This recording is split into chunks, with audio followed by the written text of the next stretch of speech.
Thank you, Air Marshal Bharti. So, ladies and gentlemen, he's outlined operations not only on the night of 6th and 7th of May, when Operation Sindoor commenced, but also on the subsequent night. Being well aware and familiar with the congenital and impulsive nature of our adversary, and even though we did attempt to reach out and communicate our compulsions to strike at the heart of terror to my counterpart in the immediate wake of Operation Sindoor, the request was brusquely turned down, with an intimation that a severe response was inevitable and in the offing. We were, of course, prepared. Operations on the 7th and the 8th, Air Marshal Bharti spoken about. On the night of 8th and 9th of May, they flew drones and aircrafts into our airspace all across the borders and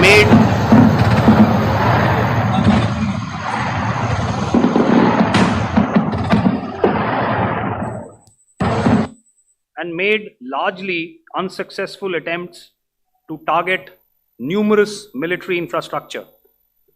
Violations on the line of control by Pakistan also commenced yet again and precipitated into fierce arty engagements. The air operations on the night of 8th and 9th of May, I'll yet again request the DG Air Operations to cover.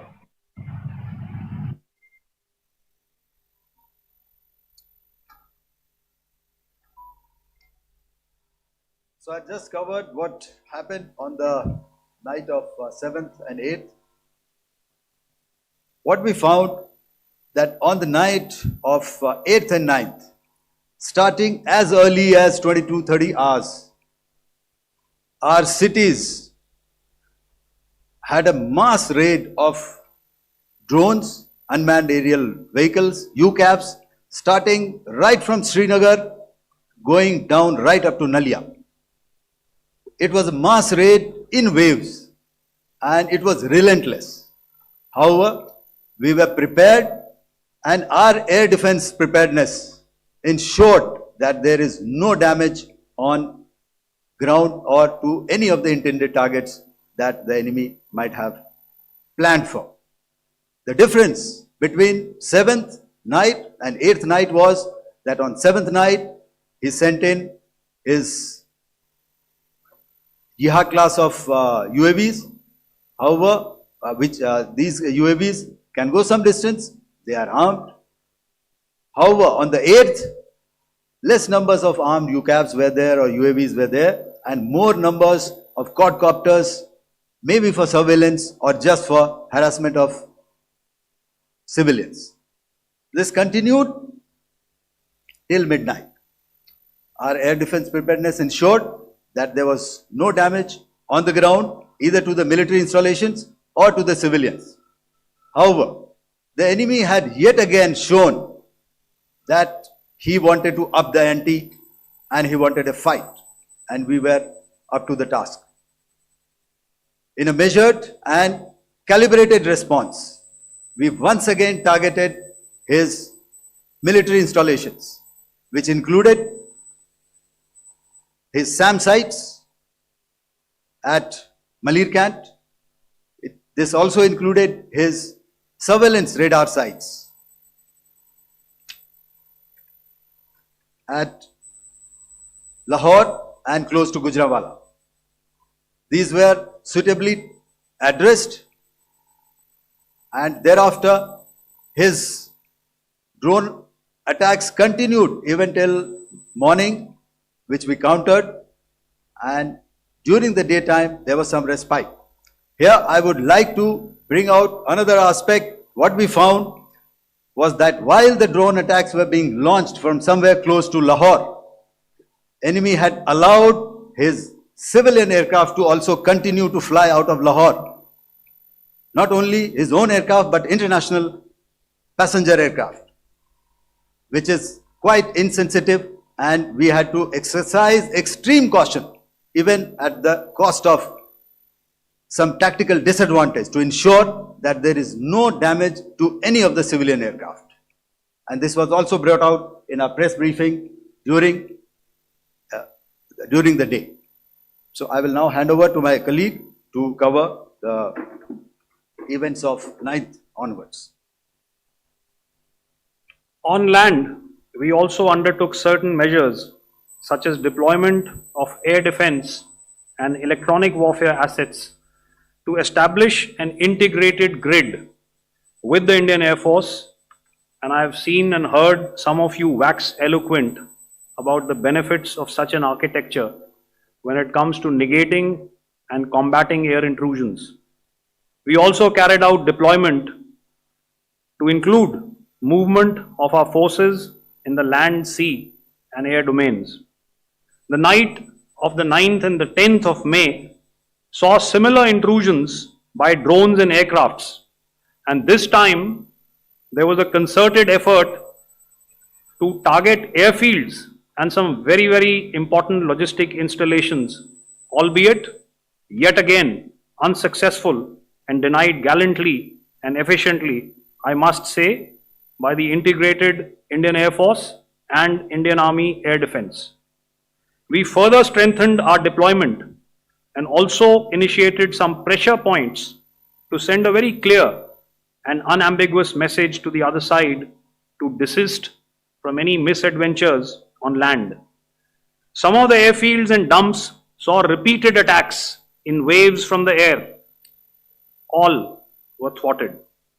The Pakistan Army has reported to have lost approximately 35 to 40 personnel in artillery and small arms firing on the line of control between the 7th and the 10th of May. What the other side had probably also not reckoned with was the speedy and precise turnaround and hit back by the Indian Air Force. And I will yet again ask Air Marshal Bharti to speak about these significant and game-changing strikes. I will thereafter request Vice Admiral Pramod, my colleague and Director General of Naval Operations, to tell us about some very telling naval maneuvers in the Arabian Sea that exerted pressure on the night of 9th and 10th of May. Over to you, sir. Commencing about 2000 hours, that is 8 p.m. local time, on 8th of May, several Pakistani unmanned aerial systems, drones, combat vehicles attacked multiple IF bases. These included Jammu, Udhampur, Pathankot, Amritsar, Bhatinda, Nal, Dalhousie, Thois, Jaisalmer, Uttarlai, Falodi, Nalia. These were almost simultaneous and they came in waves. All our AD guns and other systems were waiting for them. All these waves were neutralized by our trained crew using the air defense systems that they have, and also some of them were utilized using our legacy systems like Pechoras and IF Summer, which we have recently acquired, and some were neutralized by the Garud snipers. There was no damage on ground from these incursions and these mass raids, if I could call them, from the Pakistani side. However, following these relentless attacks on our air bases, on our forward positions and on our civilian targets, this was time to convey some message to our adversaries. And therefore, a decision was taken to strike where it would hurt. And towards that, in a swift, coordinated, calibrated attack, we struck his air bases, command centers, military infrastructure, air defense systems across the entire Western Front. The bases we struck include Chaklala, Rafiki, and mind you, Chaklala is Islamabad. Rahim Yar Khan, Sucker, sending a clear message that aggression will not be tolerated. This was followed by strikes at Sargoda, Bholari, Jacobabad.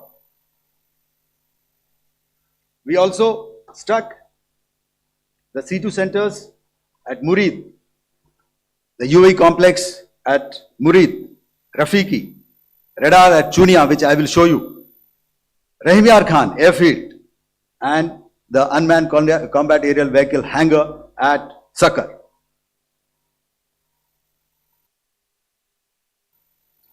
I would like to reiterate here that we have the capability to target every system at these bases and more.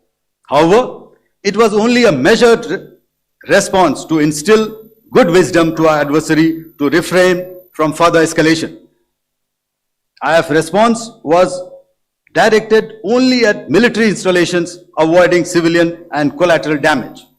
I would now like to show you some of the effects that have been achieved as a result of our air operation.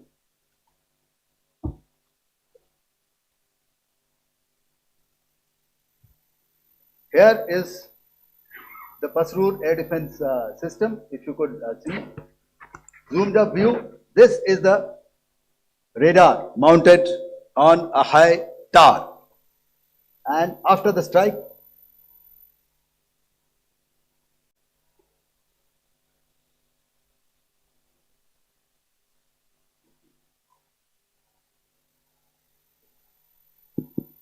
thank you. Can you hear me? Yeah, thank you. And after the strike, this is what has happened. This radar has been taken out, completely burnt. Next slide, please. The Chunia air defense radar, which was taken out on 7th and 8th. This is the radar site. A blown up photograph, once again, on a tower. Not very clear, but what you see very clearly is the after effect after we have struck. The radar head has been completely decapitated. Next slide, please. Arifwala air defense radar. In this complex, you see how it looked before, blown up image, and after really blown up. Next. Now coming to Sargoda airfield. Remember, this is one of their important airfields wherein they have a lot of assets, F-16s, other assets which they keep getting, training institutes. And we have stuck this airfield. It is not, if you zoom in here, then one impact point here on the runway and second impact point of our weapon, precision weapon on the runway. And if you see this blown up, repairing going on. Same here. Next. Rahim Yar Khan. This is the area we have struck. A deep strike out here and one complex here. So this is how it looked before, and same. You see a big crater, another crater here, and this complex after strike neutralized. Next. Chaklala airfield, Noor Khan, once again a major air base, a lot of their logistic assets out here. This was the chosen complex that we intended to strike and convey a message. Next slide, please. This is how it looked before, and this is how it looked after our strike. Next. Sucker. We chose the radar site at Sucker. This is the radar site, and after it was struck, this is the aftermath, completely burnt out. Next, please.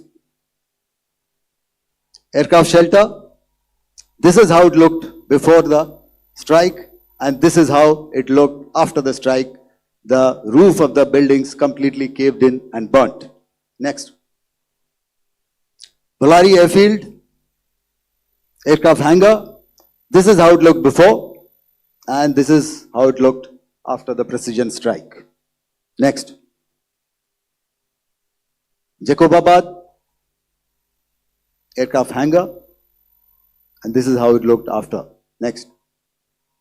So what I'm trying to convey here, ladies and gentlemen, is to start with, our fight was neither with the Pakistani military nor with anybody else who's there on the other side. Our fight was with the terrorists. We neutralized the terrorists that we selected to be neutralized, and thereafter we only maintained the air defense posture. However, we were relentlessly pounded by waves after waves, night after night, by his UCAVs, by his drones, and by his other unmanned aerial systems. And that left us with no choice but to retaliate, and yet our retaliation was calibrated, it was graduated, and it was proportionate. Thank you.